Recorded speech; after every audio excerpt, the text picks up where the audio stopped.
Okay, so today we're going to get pretty nerdy. We're going to talk about marketing attribution. Got a good panel here today. So I guess we might start with you, Mal. Mal? Yes. There's an cool. please. That was for you. Thanks, buddy. You thought you'd just be answering questions. No? Yeah. You've got to take things when Robina throws them at you. So you're agency side now. I am. You've left that sweet client life behind and decided you hate yourself enough to join agency team. No, not really. I've kind of always done both. Like throughout my career, I kind of do like a couple of years in consulting, and then I moved to client side, then consulting the client side. But I guess for me, the appeal right now of where things are heading, particularly in e-commerce, there's so many people who are doing it wrong, I guess. And coming from Ryder, where I just kept seeing this huge opportunity to actually help more brands. And as I get older as well, I kind of realize that the thing which kind of really excites me the most is actually helping others. Like I see a lot of my value through how others succeed. So it kind of made sense for me to leave the client side and see how many other brands I can help, grow and reach their full potential. Okay, cool. So now that you're working with multiple brands, what are some of the key privacy changes you've seen over the last 12 or 18 months? Well, obviously, with the changes in Apple tracking transparency, iOS 14.5 changes, a lot of how digital marketers, in particular performance marketers, were running their campaigns. A lot of that is kind of like now out the window, just simply because you're tracking there's significantly less data which you're capturing before. So that's kind of changed the game quite a lot and required the need to actually have more of a first-party data strategy. I've been in the digital space for a long time. So early on, I kind of always intrinsically understood the value of owning your data, particularly an email list or an SMS list and things like that. So now it's becoming more and more important because there's less data for you to be able to target on. There's so many more restrictions, which, to be honest, I think is actually a really great thing. From a user point of view, privacy is a good thing. From a marketer's point of view, it's the worst fucking thing ever, right? But that just means that we need to be smarter and more creative and better humans, about it. So I guess the biggest change is that the lack of data, which is available now, means that, you need to have more of a first-party data strategy rather than just relying on targeting in platform to be able to achieve your objectives. Awesome. So Georgia, as a client-side marketer, selling the world what my partner likes to refer to as her work uniform. How have you seen these changes affect your campaigns and your actual results you're reporting back to management? Well, since the updates, everyone obviously that works in digital would know, these changes have impact the way you can report and the data that we have access to. But at the end of the day, there's always data. It's just probably different to what we're used to probably using as our key metrics and reporting on and considering our wins and our losses. So as a brand, what we've done is we've sort of taken a holistic approach, and we don't just look at in-platform data or one platform driving all results. We sort of want to have a look at how the business is running as a whole and how every kind of element plays into each other. So we sort of have a holistic view. We've built out a number of reporting systems, like using Kipfolio, if any of you are familiar with that, which allows us to kind of evaluate investments per revenue, and sort of have a look at how much we're spending. We set an MER, which is our marketing efficiency ratio. And as long as we're in line with that, we sort of use that as our one source of truth, in the sense that if we're scaling and we're still under that, then we're killing it. If we're scaling and in platform saying great and something might not look right, then obviously we go to other data touch points.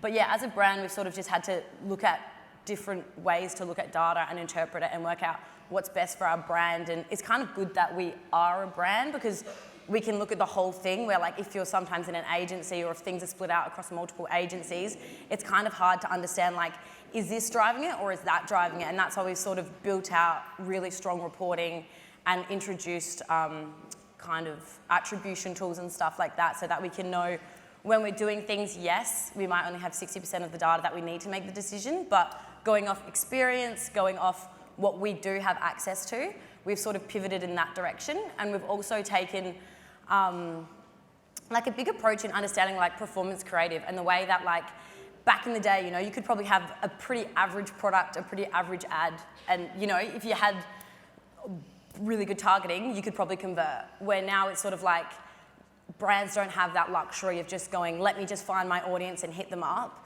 or let me just go get these people, because the data's just not there. It's sort of going, what can we do to add value to someone, entertain them, educate them, amuse them, and keep them wanting to convert, not just because we know there's someone who's cold, or we know there's someone that has interests that we think align with our brand, but because the content that we're executing is good, the platforms that we're choosing to invest on are generating us revenue, and we're just sort of, it's not going off gut feel, but it's sort of like, you familiarise yourself with what's going on, and then you make the best decision based on that. So it's just sort of like, I'd just probably say we just take quite a holistic view. We use multiple sources, data sources, and then we just kind of build our decisions off that. So are you suggesting that people don't just click an ad and buy a thing anymore? No. How dare you? There's all these managers crying in the corner of this room now, thinking that's exactly how people still buy. Yeah, well, it's all like kind of part of a journey, if that makes sense. Like, and especially since COVID, so many brands have entered the market. Like back in the day, there was still a lot of e-commerce brands, but not everybody had an e-commerce brand, where the opportunity to sell inside a store was gone. The opportunity to, even have people come in for a meal was gone. So a lot of brands had to get crafty, and that's probably why you've seen increases in CPMs and CPAs, and everything's costing more. It's because it's a highly competitive space, and what's your point of difference to the other people that are out there? And it's obviously the value you add, the content you put out there, and just ensuring that you're identifying the value that every platform holds in the journey, and you're not just looking down and just trusting in-platform results because they're not there anymore. If I can just add to that as well, also when you look at attribution windows as well, previously Facebook had a 28 or a 30-day attribution window, which means anyone who clicked that ad, if they convert within 30 days, you could potentially see them convert and have that flow through. But now that's been shrunk to 7 days now. Yeah. So the likelihood of someone being exposed to a brand new brand and actually converting within 7 days is pretty slim. And think about yourself, what's the last brand which you first heard of and bought right then and there? Chances are you probably saw an ad, then you may have gone away, seen another ad, thought about it a little bit more, maybe done some reviews, seen it a few times with influencers wearing it on Instagram, whatever, and then bought it, which is 10, 14, 30 days later. So even just that myth around the fact that people are going to convert within this particular window, is just that, it's a myth.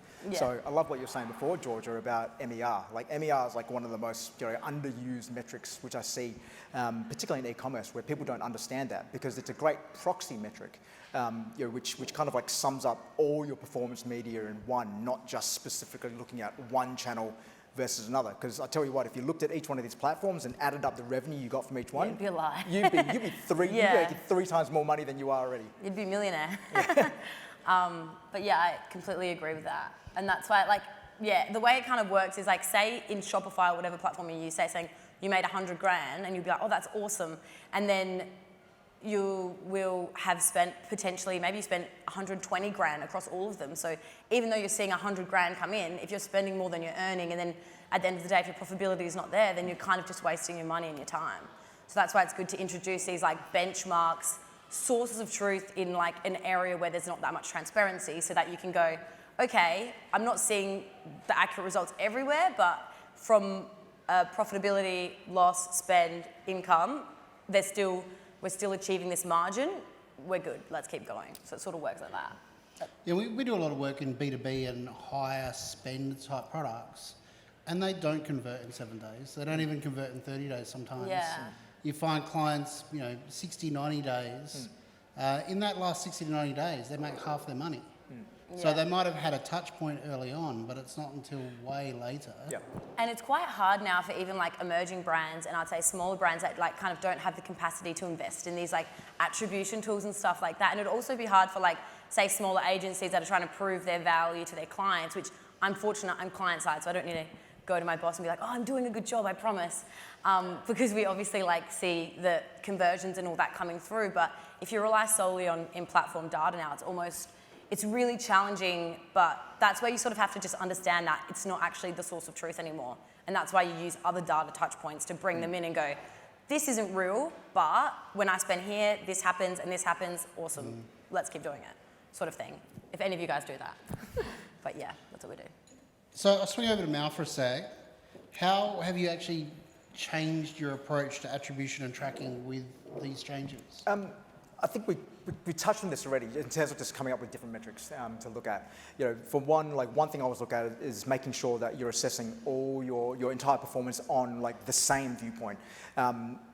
If you look at Google Analytics by default uses last click attribution, which means it attributes all the revenue. Down to data-driven attribution. But it uses a last click model to do that. So that's one view of looking at things. But then you've got platforms like your paid social platforms in particular, which use more of a forward-looking one, where it's someone clicks, but if they convert within this window, then I'm going to attribute that.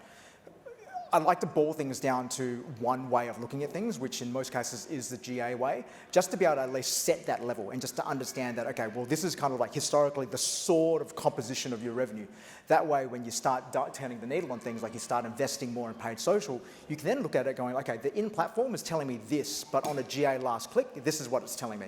This is starting to, is it changing or is it not changing? Is it proportionally? Is it the same? Things like that. But then a lot of it is then looking at these other composite metrics as well, like MER, which I love, and exactly what George has said, so I won't rehash it. But also looking at what your objectives are as well. So if your objective is to drive more new customers, then look at that, as a number. Don't just look at your prospecting campaigns in Facebook and say, oh, look at that, my prospecting ROAS is shit. It's like, well, of course it's going to be shit. They're a brand new customer you've never spoken to before. They're not going to convert within 7 days. Instead, look at when I run this type of prospecting campaign, let's look at my new customer numbers. Is there a correlation there? Likely there's going to be some delay, but if you start seeing after 28 days or so that number is starting to move and proportionally you're starting to get more new customers in, then you can probably point back to it, the fact that your prospecting campaigns are actually working. On top of that, there's the introduction of new platforms like Triple Whale and Northbeam, which allow you to do more multi-touch attribution, and have models in place to be able to model what the behaviour is between different channels, between all your different advertising. A lot of this stuff, Georgia uses Northbeam, I know, but Northbeam do a lot of modelling in that respect. So they actually do. If anyone's familiar with media mix modelling, any statisticians or long-time ad stats people here? No, so media mix modelling is fantastic. So I did my marketing degree back in the 90s, right? So I grew up back in the day where you did a lot of the stats manually. Media mix modelling is just a way of being able to put in all your inputs in terms of this is all the activity we did, this is how much we spent on different channels, and it's effectively a lot of regression analysis to then look at what, if you look at these models, what impact is everything having on revenue or new customer growth or traffic and things like that. Northbeam does that very well, but then also applies a layer of conversion modelling to it to kind of fill the gap because we're now losing a lot of data. If you speak to the Facebooks of the world, they'll pretty much openly tell you that their pixel is now capturing maybe about 55% of the data which was available. Previously it'd be about 80 to 90%. Now it's losing pretty much over half, around half the data it's losing, which means it's losing a lot of the ability to be able to understand who's actually doing what. So even the ROAS, even the conversion numbers you're seeing in platform, that's actually not the true number. That's a modeled number because they need to fill that gap. So you can imagine they've got the smartest people in the world working there. So they're doing a lot of modeling. So it's reasonably accurate, I'd say. But it's just kind of understanding that you can't just look at things through one lens now. You need to do what George has suggested and look at it through multiple lenses. Look at it through your last click, look at it through in-platform, then look at it through other metrics as well, like through brand search, through Instagram profile impressions, through new customer acquisition. There's a lot of other metrics to look at. Don't just look purely at in-platform and don't just look purely at a last click. Think about what your objective is and then start aligning it to those objectives. Because also the biggest predictor of how much revenue your e-commerce store is going to drive is traffic. So if you're not getting traffic to the site, you're fundamentally not going to be growing. So that's kind of like, is this driving additional traffic? Yes, great. My traffic's growing because I started doing a TikTok campaign. Awesome, it's having some impact. Then you need to figure out, is that actually flowing through to bottom line contribution and actual incremental revenue growth? And to add to his point, when you drive traffic to your site, you can kind of set up things that can help you capture first-party data. So then you're preparing yourself for the future where obviously more data is going to not be available, and you can kind of remarket to them, say through emails or SMS, or depending on what data you're kind of capturing from them there, you can kind of build off that. So although sometimes driving people to site might seem kind of redundant and you might not get something immediately from it, you can still always get, there's always an opportunity to get data from people and build off that. Like, I feel like there's an endless amount of data. It's just like, we've had to get more crafty and creative with what data is important, what can we get out of it, and like, how can we get more? So you can drive people to site and then like incentivize them to like add an email or sign up to this or do that. And then you have your opportunity to like build that retention with them, get them next time, send them an offer, invite them to like an event, or depending on what industry you're all in, there's like always an opportunity to kind of tap them again by getting them there initially. Yep. But yeah, pretty much. So that. Cool. So Georgia, what attribution models are you currently using and finding most accurate? Well, to be honest, I don't think there's such thing as an absolutely accurate attribution model. I think no matter what it is, you kind of need to take a holistic approach and genuinely look at your profit margin or whatever you consider. But at the moment, we've got Triple Whale and Northbeam across multiple accounts that we manage. I'm really enjoying using Northbeam just because it's quite interesting to see sort of the way in which the multiple platforms play in together and like end up resulting in a conversion. So that's sort of what we're using at the moment. And although like the CPAs, or they call it a CAC, so it's a cost per acquisition for a new customer. So that's sort of what we look off there because that's important to us, and we want to see like in comparison to say Google, Facebook, TikTok, and any other like Klaviyo and all these different things, like what's the cost per acquisition per platform, and like is it worth it? Do we scale up or do we scale down? And it's really good because in-platform data is quite inaccurate. So say for TikTok, it's quite an emerging platform. They're nowhere near as advanced as Facebook or any other kind of platform just because they're quite new and they're building their capabilities quite quickly. So say I set up a campaign in there and I might see no conversions, and you'd go, oh, I'm burning money, what am I doing? And then I go into Northbeam and I might see a return on investment of say 0.2 or 0.5, and I'd go, okay, that's crazy because what I'm doing is working, but I just don't have that transparency. But when I look at Kipfolio, I'll go, okay, I scaled this budget by X, however, I'm still in line with my MER, so obviously revenue's coming in, and then like that's another way for people that can't obviously invest in those bigger platforms. You go back there and you go, okay, I've increased X, but I'm still in line with how much I should, within my range of profit and loss, what I'm doing is working. Yep. But I quite love like Northbeam because it's cool for me because I'm obviously like managing a lot more TikTok things. I'm like, it is working, I promise. And then I go in there and I go, look at it, it's great. So that's quite fun for me. But yeah, I'd say I quite like Northbeam. Triple Whale was good, and I think it's cheaper than Northbeam because I think Northbeam might be a bit more of an investment, and I think the costs are like traffic to site. So if you drive more traffic to site, it becomes more expensive.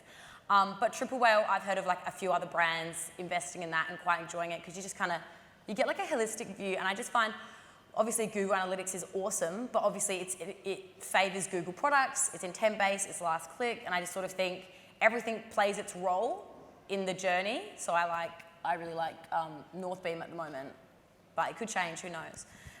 But that's me for now. Well, you're talking about TikTok, that's literally an experiment I've just finished with a client. Yeah. We just did a holdout test. So they operate in US, Australia, and Japan. We just ran TikTok only in Australia and just put a little bit of investment in there, still kept it within our MER, and looked at the impact it had on revenue and traffic. Yeah. And you can see that, okay, that alone, compared to everything else, had a 25% uplift. Yeah. So we're able to attribute that back. Now we've actually stopped the experiment because we ran out of budget. CFO wouldn't give us any more budget, and straight away, revenue just dropped. Revenue, traffic dropped, okay, there's something It's there. quite interesting. It's because the platform's just not advanced yet. So it's just sort of like, it looks like it's not doing much, and it can't actually pick up the lower level, like the more down to the conversion you get, the harder it is for the platform to understand that, because it'll be like, oh, I don't know what a purchaser looks like. But like if you optimize like add to carts and stuff, it finds it easier, but it still results in conversions.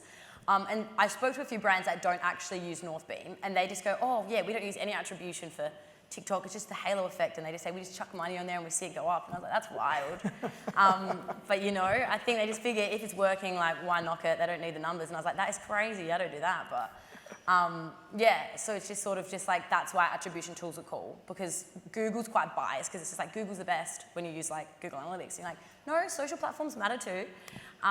So yeah, that's my kind of take on it. Is everyone following what a Triple Whale and a Northbeam are and do? Or do we want to actually get a better explanation on that? Yeah? Do you want a better explanation? Yeah. What the hell is a triple whale? So, And why the hell are there 3 of them? also, wait, triple, yeah, I actually don't know. There could be possibly like 3 founders, who knows? I know they're just like a bunch of e-commerce dudes. So essentially what happened is like, obviously the iOS update came out and like everyone's like, oh my God, social advertising is gonna be in trouble. And then I guess with every problem comes a solution. So a bunch of different people tried and didn't work, and then eventually Triple Whale and Northbeam just came to market with the biggest, best idea, and like all e-commerce brands absolutely love it, and it just helps you sort of put all your, so say you're spending across like 5 platforms, you can chuck all your data into it, and it saves you kind of building out. So back in the day, I would do like data studio reports. So like if all of you don't have the budget to invest in other things, data studio is a great thing to kind of build out, because you can put everything in one spot and sort of get an idea on what you're spending and what you're getting back. But these platforms have like a more accurate kind of process of collecting that data, because the UTM that you add on the end will track the kind of whole journey. And I don't know how it has more transparency. I'm not techie, I'm more Facebook addy. But yeah, it just follows the journey more, so then you can sort of see like how they convert, when they convert. And then there's also like the path to purchase. That's a little less biased, and you can sort of see like, or with Northbeam, you can sort of see the way that they went and the percentage of your conversion can go to per platform. So it's sort of like they might have been on 3 platforms, and it would sort of go to your, if I want to skip to one of your questions to explain it. Okay, so ask me the question Wait, you mean about you know how my to, questions in advance? I just had a Never look. seen it. Okay. The one about like kind of attribution, how would you explain it? Yeah. So essentially, like for anyone who doesn't know what attribution is, when I learned performance media, I had like the best boss ever, and he like made it really fun, and that's why I think I love it. But he was sort of saying like, the best way to explain attribution is, say you go out with your friends and then you wake up with a headache and you're like, oh, I just should not have had that last tequila shot. Like, why did I do it? Like, if I didn't have that tequila shot, I'd probably be going for a run, having a good day, but I just feel so sick, I shouldn't have done it. But realistically, if you backtrack, you'd go, oh, I had half a bottle of wine with dinner with my friends, and then I had a gin, and then I went to that bar and tried a vodka soda, then I had a cocktail, and then at that last location, I had that tequila shot, and it tipped me over the edge. And that's why you feel like you do, and that's sort of the easiest way to explain attribution. It's sort of like, people will say, yeah, I typed into Google and I bought my Oodie, but you know what? Odds are you probably saw an ad on Facebook. You might have accidentally seen not accidentally, you just seen an email ad, or you might have seen an influencer wearing it, and then you're cold one day and you're going, damn, I need to convert today, I'm buying myself an Oodie. And then you type it in.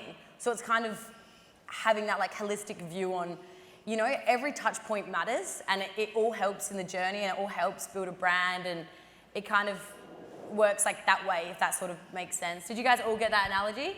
Yes? No? I've never thought of using last click attribution to determine what drink gave me Yeah, because you would wake up and you go, oh, if I didn't have that drink, I would have been great.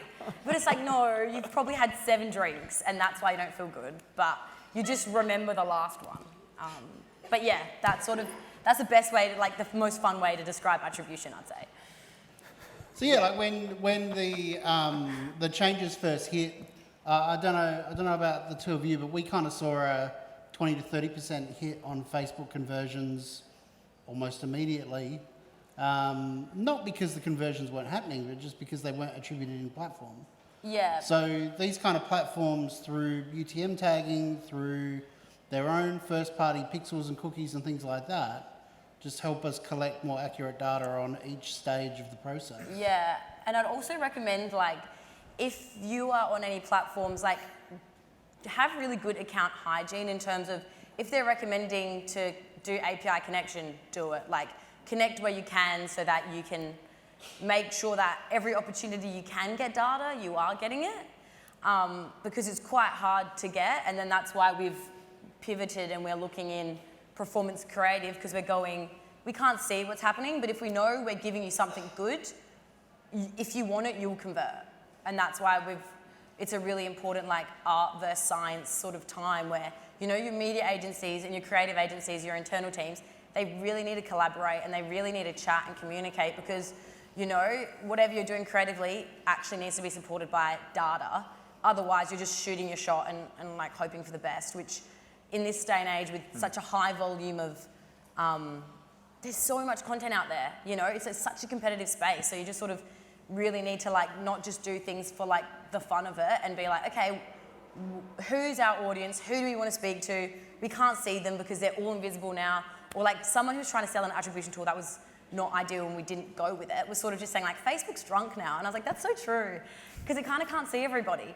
Like it's guessing, it's going, oh, I think you might be it, but you might not be. So then that's why, you know, you have content that will resonate with who you want. And then you're going, I'm setting it up the best I can. I'm reporting on the best I can. I'm putting the best piece of content I can. And then all you can do is just, you know, hope it converts, sort of vibe.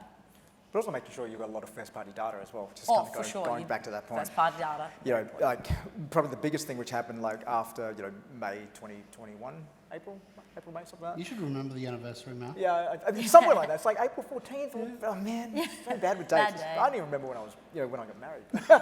Yeah, don't tell my wife that. Yeah.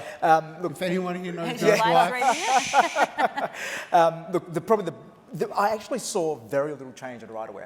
Yeah, because we were relying on so much first-party data already. Like we already had a first-party data, you know, strategy in place. So we were doing no interest targeting. Everything was just 100%, well, not 100%, but largely based on lookalikes, you know, and retargeting using our first-party data. So we saw very little impact, you know, in terms of what was happening in terms of conversions on a Facebook level. But again, that wasn't what I was primarily looking at. Primarily, I was watching our MER. You know, I was watching our CAC. Rewinding a little bit as well, one of the key metrics, and George touched on this before, is actually your LTV to CAC ratio. Particularly if you've got a product which people buy over and over again. LTV, lifetime value. So your customer lifetime value. So with each one of your customers, how much is a customer worth to me, you know, in their entire lifetime? That will inform how much you're willing to pay for them to acquire them as a customer. You know, I work with a subscription client. You know, their cost per acquisition is in the hundreds of dollars. You know, and normally you'd be like, oh my God, I'm losing money on that. But the fact is that every week they pay $200. So their lifetime value is in the thousands of dollars. So to pay $100, $200 to acquire a customer, that's fine. Because in the long term, they're super, super profitable. Matter of fact, like we've got room to push that up to like $500, $600 if we want to. So that's to also understand, like, you know, what are those important metrics you need to understand. So understanding your lifetime value will inform your cost per acquisition. You know, and if you don't know your lifetime value, a quick way of doing it is just multiplying your average purchase frequency by your AOV. That'll tell you how much a customer, you know, is worth to you. So for argument's sake, to do some simple math, you know, let's say your average order value is $120. Each customer spends, and each customer buys 1.5 times from you. So their LTV is $180. Depending on what your margins are for your product will inform how much you're then willing to pay to acquire a customer. Yeah, so if your margins are like 40%, 50%, I'm going to make the numbers really easy for me. Yeah, so $90 of that 180, 90 bucks of that is profit, which means that you can spend very loosely, ignoring every single other cost in the business, up to $90 to acquire the customer and break even on them. Does that make sense to everyone? Nods, love it. So that segues well. You've kind of mostly answered my next question, but there is a bit I want to hone in on. So I wanted to find out about tools that you've used to assist with your attribution now. We've talked to death about Triple Whale and Northbeam, and there are a couple of others, but they seem to be the ones that are leading the way at the moment. We haven't really talked about customer data platforms. So the CDP that I think you dropped before, king of acronyms there. What are you using as your customer data platform at the moment? I think CDPs are probably one of the most misunderstood concepts out there, platforms out there, because when you look at it, every email platform is kind of a CDP, in terms of what is capable on there, in terms that, you can tie everything back to a customer in terms of what their behavior is. What a CDP, a customer data platform, is, and you've got tools like mParticle, Lexa, which are CDPs. G'day, Andy. Good to see you, mate. Is that they sit underneath all your platforms, all the tools which you're using, and then pretty much just pass all the data into that customer, that CDP layer. And in that CDP layer, that joins them up into a single customer view. So you could have one customer who interacts with you across Shopify, Klaviyo, this, that, the other, and it just joins them all together. So you've got that single view of the customer, which you can then use to then trigger different actions from and pass that data back into ad platforms, back into your CRM platform, or anything like that. So that, in a nutshell, is what a CDP is. There's platforms out there which charge a fuck ton of money for to provide that service, and generally they are very good. But there's also other ways of doing that as well. You definitely need to have the budget before you start thinking about CDP, because there's platforms like Klaviyo, like Emarsys, which do provide a level of CDP functionality in that you can pass data back into it, integrate it with all the other platforms, and essentially have a single view of your customer. So you mentioned Klaviyo before, Georgia. Is that what Yeah, you're using? we use that. The Yep. one that I know of, yeah. Do you have any other tools that you layer in there for your customer data and your first-party data? I guess because we are an e-commerce brand, we obviously have like Shopify data, but obviously you need to like hash that and stuff like that. But yeah, we pretty much use like Klaviyo, and like any point where we're collecting data, we reuse it, if that makes sense. Like obviously like ethically and in a safe way. But yeah, we collect a lot of first-party data in terms of like obviously like where they've got us and stuff like that, because they were available on like Amazon and things like that. So it's just like it all gets fed through, but I'm pretty sure it all comes back to Klaviyo.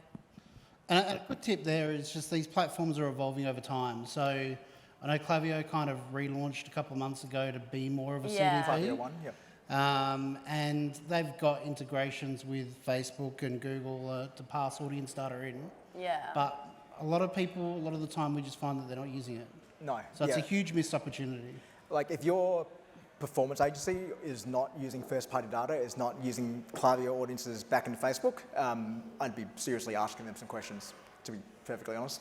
Well, let me ask you a question now. Okay, fire away. Because we have this debate all the time, and this isn't on the list, so too bad. We're going off script, love it. So, is the lawyer still in the room? He's left. He's left? Oh, there he is. Oh, All no, right. yeah. Shut your ears, Paul. So we get into this debate quite a lot where we want to run first-party data and the client's lawyers say no. So how have you found it, how do you find it effective ways to be able to manage that data in when you've got killers of marketers' dreams sitting in the corner over there?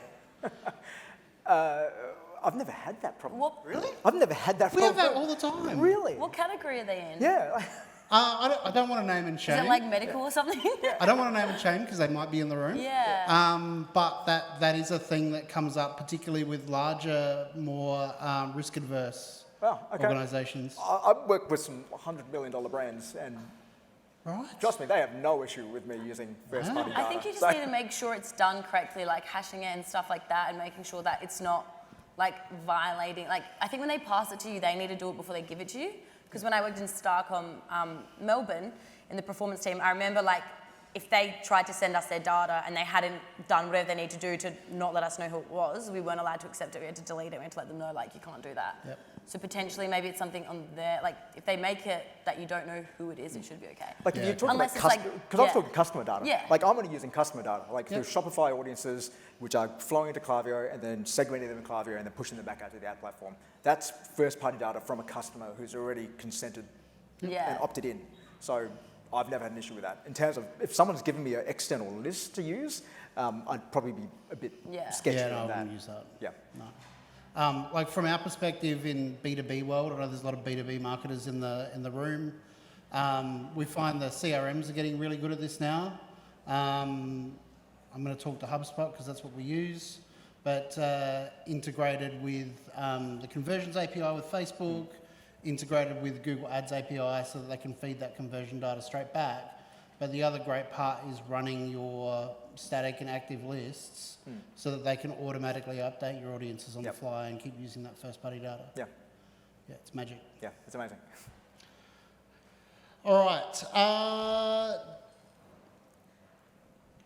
Okay, so this is more of a Mal question. Have you found any difference in attribution and tracking between the different channels you run and the different clients? Yeah, absolutely. Everyone's going to claim more revenue than what they actually achieved, and that's fine.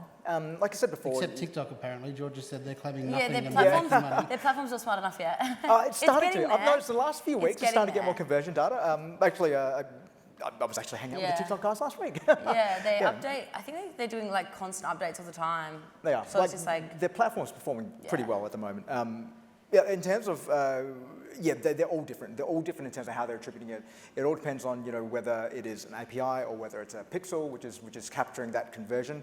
Facebook Conversions API does perform a lot better than Pixel. It's still not perfect, but it does perform a lot better. So it's capturing more and more data. But again, it's their viewpoint in terms of how they see the world, right?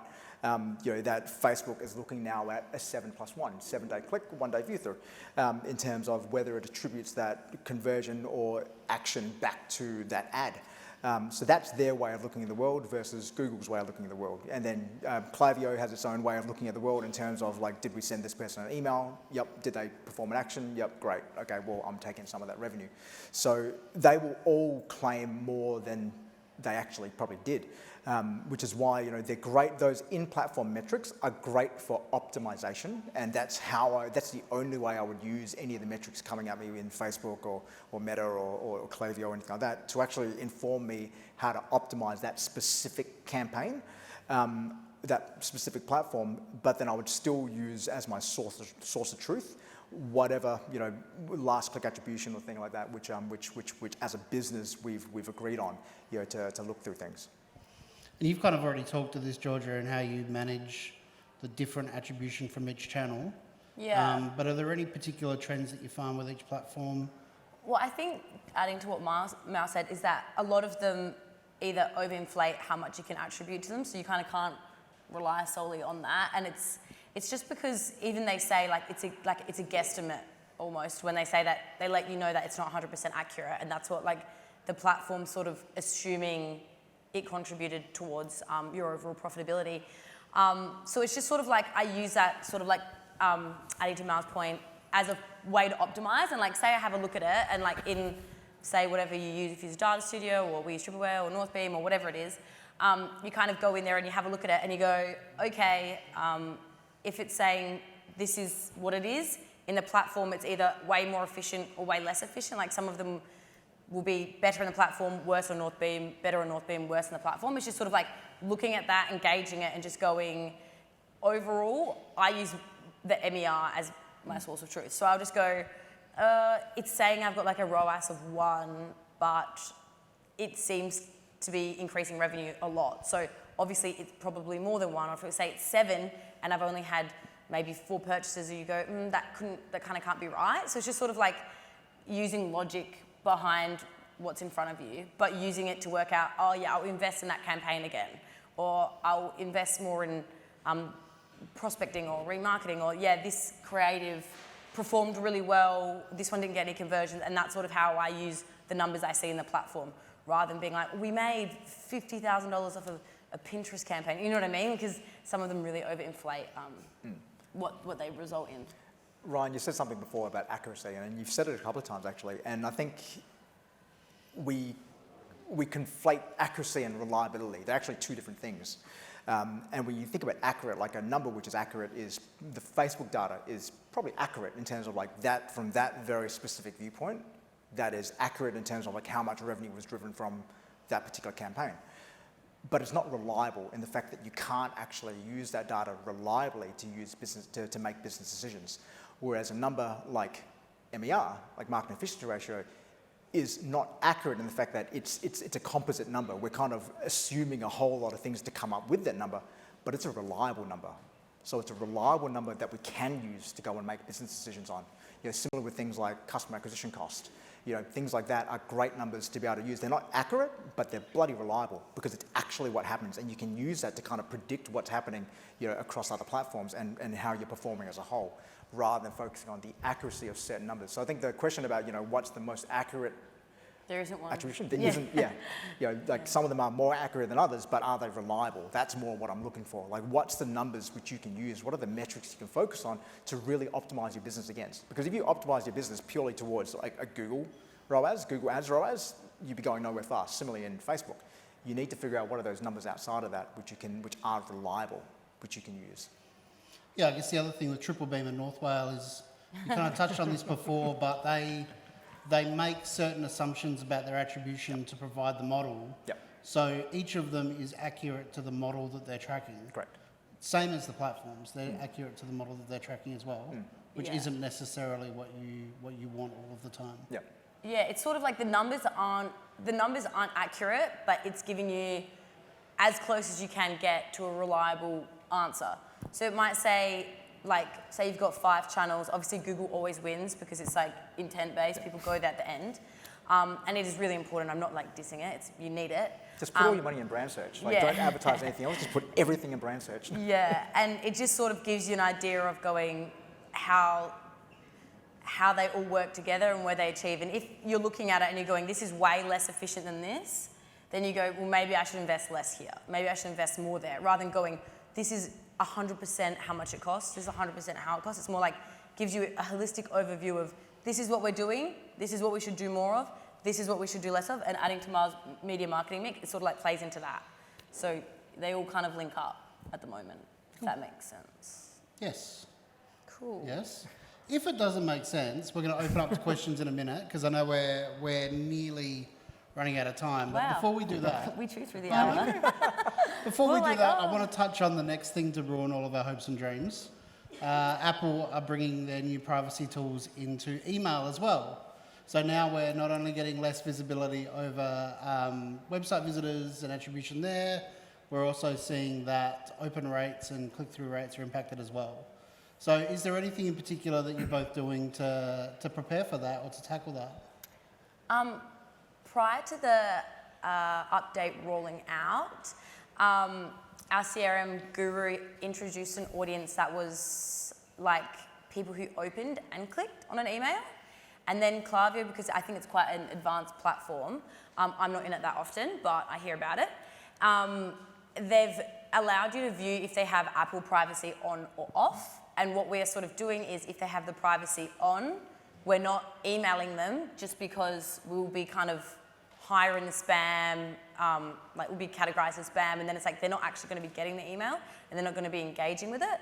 So we're sort of taken that approach, but we do have a high volume of customers in comparison to probably say an average brand, if that makes sense. So we sort of have such a large pool of data where we can say, hey, you've got this on. We're not going to send you an email because obviously we're going to go to your spam folder. So it's just sort of like taking, and also we're not using open rate as our source of truth anymore because obviously there was a reason for it, but I forgot it. But there's a reason we're not just using open, we're doing open and click. So then it's sort of like they're opening it, but they're engaging with it and they're more valuable than just opening it. But yeah, that's all I can add because I'm not an expert on emails. So. What about you, Mal? Are you an expert at email? Look, I know a little bit. I know a little bit of email. Look, in I terms shouldn't of, have asked performance marketers about email, should I? Yeah, sorry. I love CRM. So CRM is actually one of the things which I probably love the most. And yeah, I like a lot of Your things. wife's not here, so that's good. So CRM, in terms of email, I haven't actually seen too much of an impact on open rates. But yeah, with Klaviyo, they do have the ability now for you to actually see which users did have MPP. So Apple's mail privacy protection enabled. So and then that's you can look at opens and clicks from those emails separate to your main report. The main thing, just going on George's point, which I've noticed though, is that there's actually been a significant drop in Gmail open rates, and that is because you're losing a lot of visibility, over that, over which customers are actually That's opening. why we're not using it anymore. Yeah. There we go. So the trick around that is because that will actually impact your domain health across everyone, so your sending domain. So if you continue to actually, because you lose that whole visibility, there may potentially be a whole lot of people you're sending to who aren't opening and you don't know that they're not opening. So what you want to do is actually separate out basically all that audience from people who aren't opening into a separate Gmail list. And it's primarily impacting Gmail right now, because what happens with Gmail is that they will look at your history and look at, okay, you keep sending to this list over and over again, but you're only getting a 10% open rate. So they, instead of saying, okay, well, we're going to start moving it into promotion folders and spam for everyone, they just move spam for everyone straight away. So a lot of clients I've seen have just gone from hitting the primary inbox to then going straight into spam because their open rates drop from about 40% to 10%. So the way to overcome that is to then actually start splitting out the 90% who aren't opening into a separate list and sending to them separately. So with your main send, only sending to the people who you know are going to open and haven't enabled mail privacy protection, so that you're getting great open rates. So Google thinks you're getting great open rates, and then you start introducing those unopened emails back in slowly, bit by bit, to make sure that you don't impact your open rates too badly. So that's the main thing I've seen.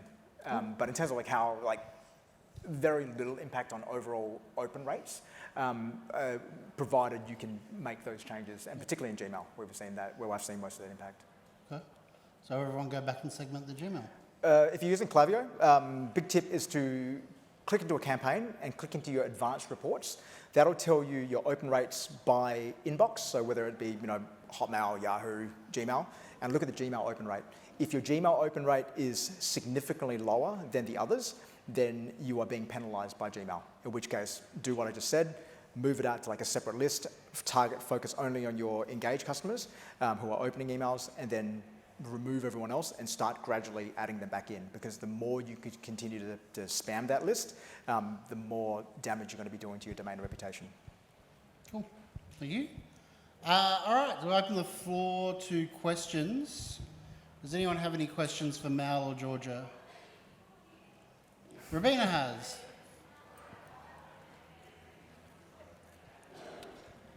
Hi team, that was really good. I really enjoyed particularly all the acronyms, Mel. Great job. Georgia, can you tell us about a TikTok ad campaign that you've run lately? Just, your favourite one. Yeah, that's hard. Well, so essentially, I don't want to chew up too much time. TikTok, I love talking about it. So essentially, we're doing a lot on TikTok at the moment, but one massive takeaway, as I'd say, is people are now looking, as you've seen, Netflix has seen a drop in subscription. People aren't going to say, traditional forms of media or TV shows for entertainment, where people are spending 10 plus hours a day on TikTok, which is crazy. But when I went to the conference, they mentioned it. But at the moment, we're doing a test with TikTok to see if trend versus non-trend performs well. But I just think because personally and backed by data, our content's really strong on TikTok, so our non-trend's performing well. But what I would say is for brands that want to scale and build awareness in there, kind of participate in some of the trends if they're relevant for your brand. But yeah, TikTok is content first. So if your content isn't native to the platform, isn't entertaining, you wouldn't watch it if it was in front of you, you're just going to be burning money. So I'd say go on TikTok, but before doing that, have a look at the platform, work out how you can make it look as organic, and kind of execute campaigns that way. But I'd say, yeah, it's so much fun. I love it. It's just kind of fun and different, but it's got a really high turnover with content, kind of fatigue, just because people are on there so often. If you're marketing to them, and depending on the size of your market, the size of your budget, people go, I'm seeing that ad again, I don't want it. Do you know what I mean? So it's sort of changing the ad up, keeping the concept the same, testing, is it testimonials you're doing, feature and benefit, a trend, see what your audience likes.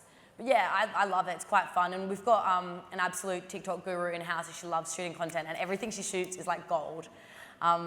So she is really good at we'll kind of ideate concepts, and then she just shoots it, and then we just run it, and we go awesome, and then we just keep doing that. So yeah, that's sort of a bit of a TikTok spiel. I don't know if that's enough info, but yeah, it's a fun emerging platform. So it's sort of I almost look at it as it's the new generation's form of television. They go there to be entertained, and they're going to spend hours on it. So I think it's going to become a big space, just depending on what happens with obviously all the laws and where it's owned and stuff like that. But it's pretty cool for now. And how long are you seeing before ads fatigue? Oh, it depends, because we spend a lot, and obviously the AU's not big in comparison to America and other regions. We probably change content over once a week, but we're probably testing 6 or 7 pieces of content. We're actually testing a lot of content. I couldn't even keep up with it. But for the more niche brands, it's a less high turnover, so you probably have maybe 3 weeks, just because their budgets aren't as big, their markets aren't as big, so you can sort of have that piece of content and it can go across more people. But what I'd say is I know they say seasoning the pixel is kind of a lie, but on TikTok it's not a lie. So you sort of got to go to high level metrics so you can understand who engages with your content and then go from there. But I'd say number one thing is look at TikTok ad library, see what other brands are doing, play around on it, and then work out how you could do something that's quite native and organic, and you will do well. But if you try to add a TVC onto TikTok, that would never convert. And they're quite, they're real savage, the TikTokers, they'll comment on things if they hate it and stuff, so you got to make sure it's not bad or a lie and stuff like that. But yeah, so that's probably my take on TikTok. It's super awesome. You can talk your ears off. It's fun. I find it fun. But yeah, that's my spiel on TikTok. All right, question over there. Hi. How are you finding the move onto GA4, and has that made any difference in terms of the attribution you're seeing between channels? Not. Which one? I wasn't sure. Okay, I'll take that one. I'll let you take GA4. No, do you know what? To be honest, like I'm still a Universal Analytics man. Like I've very reluctantly started to move to GA4 with a few clients who we've set it up and looking at that. But in terms of just like there are some cool reports which I've played around with there, but I haven't spent too much time there. I need to over the next very short period start transitioning everything over to GA4. Spoiler alert for tomorrow. We're going to cover that when we talk about attribution tomorrow morning. Yep. I thought we covered everything. I don't see any questions. I'm like, God, if I hear one more thing about performance marketing. Hi, Joel from Legion. The tooling that you use, there's a lot of targeting that you can do down to specific interests, gender and all the rest of it. Is there a trap that then you don't look at other markets, or how do you open up to look at other audiences that perhaps aren't part of your core current audience? Does that make sense? Yeah, that does. So essentially, we just do a lot of testing. We don't just, I think because we're an e-commerce brand, it's sort of different. Well, if you're an e-commerce brand, then it's not different. But essentially, it's sort of like having a mix and a balance. And I think the product that we do have is quite versatile. So it's sort of like it can appeal to a lot of different demographics. So that's like an advantage for us where we can sort of get a bit random, say, if we do some interests. Obviously, they're not like 100% accurate, the audience interests, but you're still going to do them. Like, you're not just going to run just a broad campaign, leave it at that. Like, you can, but you may as well test stuff if you can. But yeah, we don't pigeonhole our stuff. And then in some instances, like if we're wanting to test concepts, we'll go broad and we'll see how it gauges, and then we'll kind of work from there and go, this was a broad campaign, but it had like a mom in it and a kid, and it did really well. So maybe it's a family, let's do some more family angles and stuff like that. So I'd say you don't ever want to pigeonhole yourself into a section. And also because privacy laws keep changing, every single platform is just constantly rolling out updates. Like, what worked for me 2 weeks ago is probably dead this week. So it's sort of just like you need to just sort of be aware of what's going on and just sort of like, if this audience worked for you and then it's starting to fatigue, maybe try to introduce something different and sort of like staying on it, if that makes sense. So I'd say don't ever pigeonhole yourself. But like if there's something that always works, keep doing it. But I'd say there's always opportunity to test, try, and like work out how you could make it better and stay relevant. Just because things are just changing like all the time. It used to be easy, and now it's like, oh my God, I'm getting grey hairs. I think it's going to be performance marketing. Another field, I'd be fine. But Joel, just on that though, it's like my approach is you need to think like a scientist. You need to go into it with like a hypothesis around like, okay, well, I think this audience, like what you said, okay, I think families, right? Okay, well, how do we build an experiment around families? All right, well, we need content, we need to do the targeting, we need to create the audiences, we need to, maybe if we've know who's got families on our list, we'll create some lookalikes. Come up with a hypothesis, run an experiment, test it, and then analyze the results. If it worked, then do it again or improve it or whatever. I always like to think about things in terms of like, what can you exploit and then what can you explore? If you found things that are working really, really well, exploit them until they stop working really, really well. But at the same time, start exploring new things. Come up with a new hypothesis all the time. And part of why I kind of fell into digital marketing anyway is because I love thinking about that. I always love asking the question about why. What if this? Maybe we could do this. Maybe this particular audience might be worthwhile testing out. All right, let's give that a go. Let's build a campaign around it. Let's not just throw shit at the wind and hope it sticks. Let's actually stop, think about it, collaboratively come up with like, what's an experiment we could run to target a family audience? All right, how do we then roll that out across each channel? Let's run that experiment, let's analyze the results, and then let's see, is this worth us continuing to explore? Or is it something we just want to park and then find something else to explore? And then also, just thought a little bit longer, a good opportunity to work out that you're not pigeonholing like yourself in other opportunities that look at like frequently asked questions if people are posting comments or things about your product or your brand and this and that, and you go, oh, we haven't answered this question. Let's see how we can go after an audience that like if we can solve it sort of thing, and then like go from that point of view going, oh, we haven't thought about this, but let's explore it. And then obviously like, you have like post-purchase surveys, so then you see if other things are coming in there and you go, oh, I actually didn't think this demographic engaged with us, and they do. but we're not creating any content around that, or we're not targeting them at all, or our demographic, we weirdly thought it was men, but females are doing all these purchases, so maybe we should test just creating content around or targeting females, and then see how that goes. So it's sort of just constantly like looking at the information that you have access to and going, oh, like what you said, let's explore this and see what we can do. You can also use GA as well, like GA in terms Yeah. of looking at your audience data, looking at demographics, looking at gender, age, Location. the location, even the affinity groups in market segments within GA. That can help reveal like different customer profiles which you may not even have thought of before. Women's apparel client of mine, only targeting women. Then we started looking at it when 25% of purchases come from men. Went on the website, it's like, holy shit, there's actually a hell of a lot of men coming to the website. Then we dug a little bit deeper, understood what they're buying. Oh, they're buying gifts for their girlfriends or wives or significant others. So we ran a campaign just targeting men. The return on that was phenomenal. Just by focusing on men who are buying gifts, focusing on, okay, well, here's some gift you can buy your partner. That campaign performed really well, but it was only be possible if we actually looked at the data to understand, okay, there might be an opportunity here. Let's explore that further. Now it's part of our BAU campaigns we run. All right, any more questions? Yep, one over there.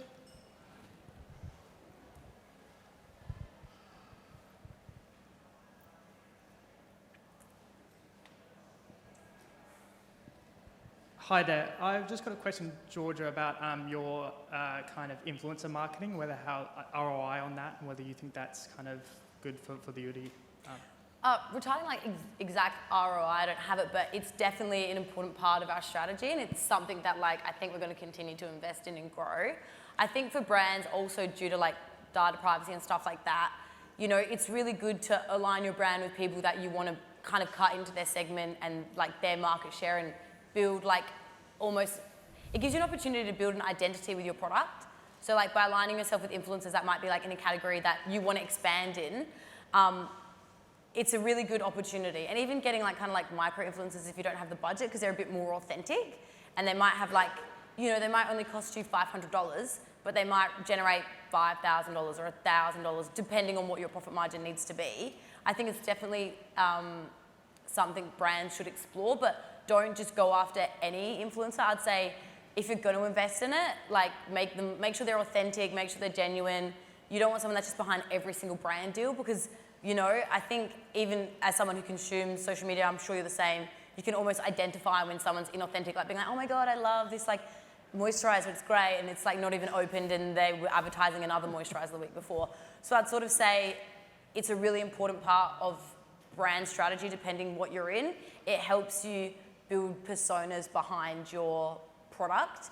And it also allows you kind of to build different market share. So if there's a category you're not in and you want to expand in, you could be like, well, let's give them our product and get them to do some content around that. And then you can also repurpose it and like whitelist it and run it as ads through their account if that's allowed, or if they allow it, or repurpose as paid ads and stuff like that. So there's lots of different things you can kind of do with that. What industry are you in? Oh, agriculture. That's cool, you could totally do that. Like get behind some like people with a good following. I don't know what you sell, or is it like products or? Oh, really? Cool. One of my friends is in ag. She's at DJ Growers, I think. Liz Ward, she's my friend. Yeah, I'd definitely say align Maybe yourself. this is an offline conversation. Yeah. I'd say align yourself with I'd say align yourself with like people in that category, and it's definitely a good opportunity. Off the line, it is almost time for lunch. Do we have any last questions? I'm willing to take one more question before we break to lunch. I think everyone's done. All right, one down here. Last question, and then we'll break for lunch.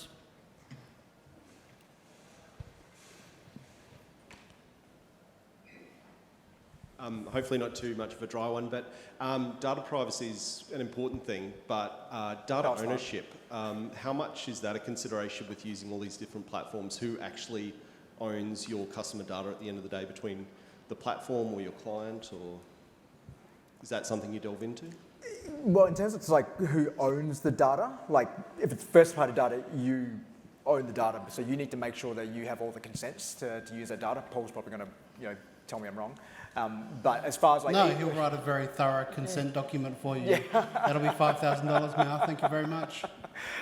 But just in terms of like, when you do upload any of your first-party data and share it with any of these platforms anyway, you do have to confirm that it is your data, you've got permission to own it, but also that on the platform side as well, they are also clear that they're not going to use that data either. That's what they say anyway. Who fucking knows, But as far as I'm aware, when you do accept the terms and conditions, you're accepting that it's your data and that you say that you own it, but also that the platform also is not going to use that data either, for other purposes. So as far as I'm aware, it's always the merchant, the retailer, the brand owns the data, provided they've sourced it ethically and themselves through their platforms. The one addendum to that, though, would be that's the Australian laws. In the US, you can get away with a lot more. So in some other countries, you can buy hashed customer data and build your own lookalikes based on data that you can buy from legitimate providers, not spamming people. So it's a bit more complex. Yeah, like I said, I would never ever advocate buying a list. Like I've had clients use it before, where they've gone on and used Upwork and scraped lists from other sites and tried to use them, but that's just like a spray and pray approach. And if you do, and from an email point of view, if you try sending something like that out from your primary sending domain, goodbye. Like all your emails from then onwards are going to end up in spam for everyone. Please thank Ryan, Mel and Georgia for a very informative, robust discussion.